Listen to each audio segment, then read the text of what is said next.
On January 31 st, in the dead silence of the night, a masked figure walked up to Nancy Guthrie's front door, looked straight into the camera, and did something that would shock investigators across the country. He didn't hide. He didn't hesitate. He reached up and ripped the camera clean off the wall. Gone. Black screen. No evidence, or at least that's what he thought. But here's the question nobody was asking at the time. What if that wasn't the only camera? What if, in those exact same seconds, something far bigger was already unfolding behind the scenes? Because while the world saw a broken doorbell and a missing woman, investigators were quietly uncovering something much darker. 6 different cameras point 3 weeks of movement. One pattern that didn't make sense until it suddenly did. This wasn't random. This wasn't rushed. This was calculated. And the most chilling part? The suspect didn't just make a mistake. He exposed himself. So the real question is, was this the perfect crime? Or the beginning of the end?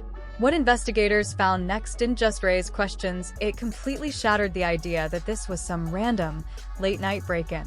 Because the moment that camera feed went dark, something else was already lighting up.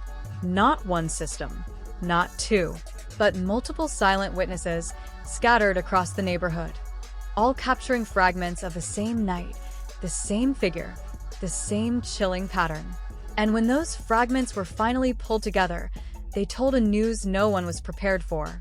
Nancy Guthrie wasn't just targeted. She was studied. For weeks. Let that sink in. This wasn't a spur-of-the-moment decision. This wasn't someone wandering into the wrong place at the wrong time. This was someone who had been there before, watching, learning, waiting. And suddenly, that single act, ripping the camera off the wall, didn't look like confidence anymore. It looked like panic. Because here's what makes this even more disturbing. That masked figure? He didn't just show up once. According to what insiders are quietly suggesting, there were multiple sightings, different nights, same silhouette, same slow, deliberate movement past the house. Not rushing, not hiding, just observing. Who does that? Someone who knows exactly what they're doing, or someone who thinks they do. Neighbors would later describe strange activity in the area leading up to that night. Cars that didn't belong.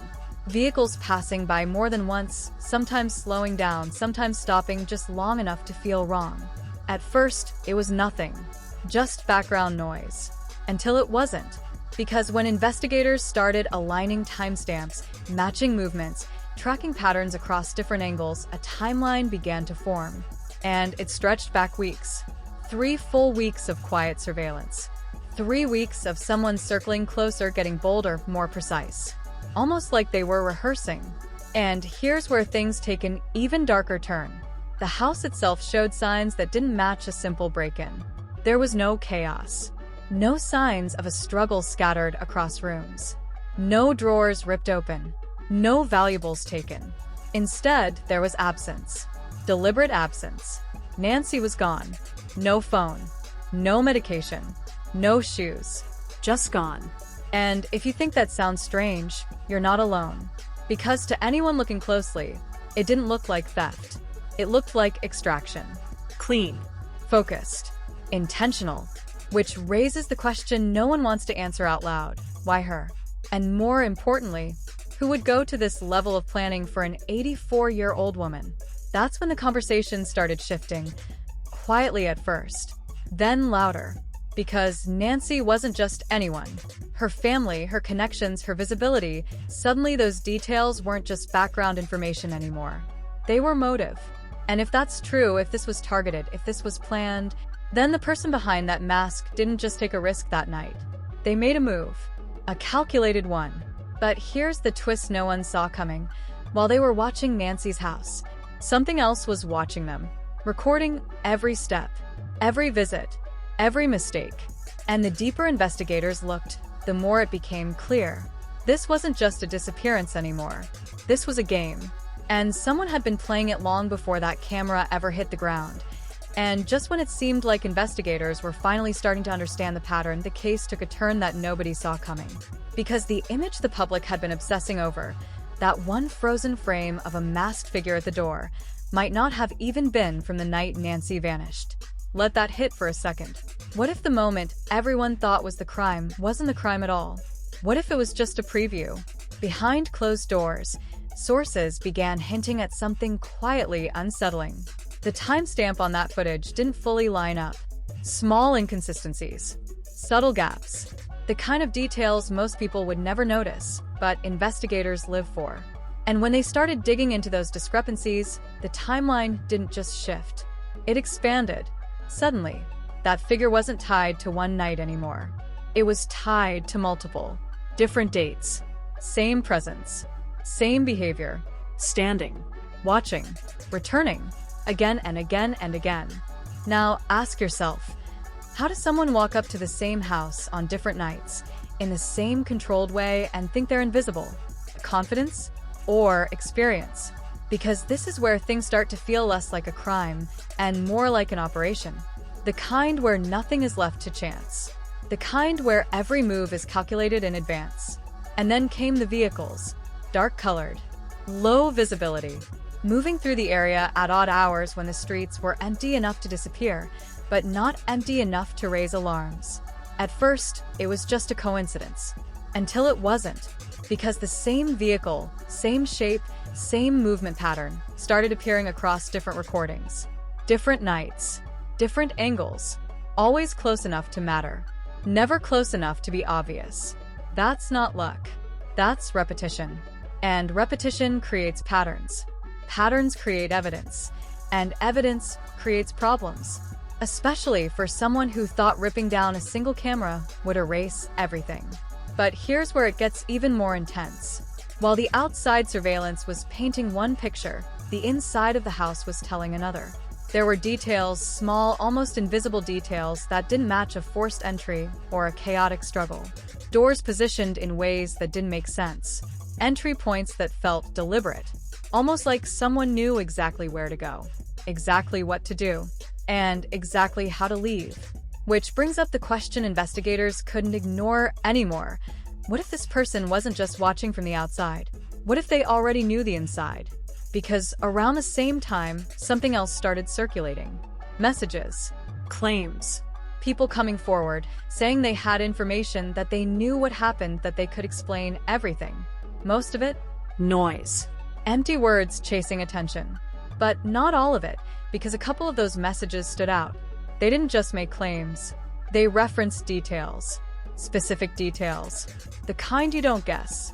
The kind you only know if you've seen them. And suddenly, the situation escalated. This wasn't just someone watching from a distance anymore. This was someone who had gotten close. Too close. Close enough to observe. Close enough to remember. Close enough to prove they'd been there. And at that point, the investigation didn't just get serious. It got personal. Because now, it wasn't about if someone planned this. It was about how long they'd been planning it. And more importantly, how much they were still hiding. And just when it felt like the puzzle pieces were finally starting to fit, the investigation exploded in a direction no one expected. Because behind all the footage, all the patterns, all the late-night movements, there was something even more dangerous hiding in plain sight. People. Real people. Names that hadn't been public yet, connections that didn't look obvious at first, but once investigators started pulling those threads, everything began to shift. Phones were seized. Locations were searched. And suddenly, this quiet, calculated operation didn't feel so invisible anymore. Because here's what changed everything: digital footprints. You can hide your face. You can cover your tracks. You can even rip a camera off the wall. But you can't erase everywhere your phone has been. Every signal, every tower, every silent ping connecting you to a place at a time for a reason. And when those records started getting analyzed, the timeline investigators had been building from cameras started matching something else. Movement, repeated presence, familiar routes leading in and out. Now think about that. What are the chances that someone just happens to be in the same area on the same nights during the same exact windows as a planned disappearance? Once? Maybe coincidence. Twice? Suspicious. But multiple times? That's not coincidence anymore. That's a connection. And connections are what break cases. But here's where things take a darker turn. Because not everyone linked to those movements has been charged. Not everyone has been cleared either. They're just there, in the background, waiting. which only adds more pressure, more tension, more questions. Because if the right person hasn't been identified yet, then someone out there knows exactly what happened. And they're staying quiet. For now. Meanwhile, investigators aren't slowing down. If anything, they're moving faster. More footage is being enhanced.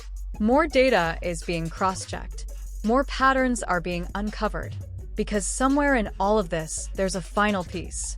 The one detail that turns suspicion into certainty. And once that piece is found, everything changes. But here's the part that makes this even more urgent. Time.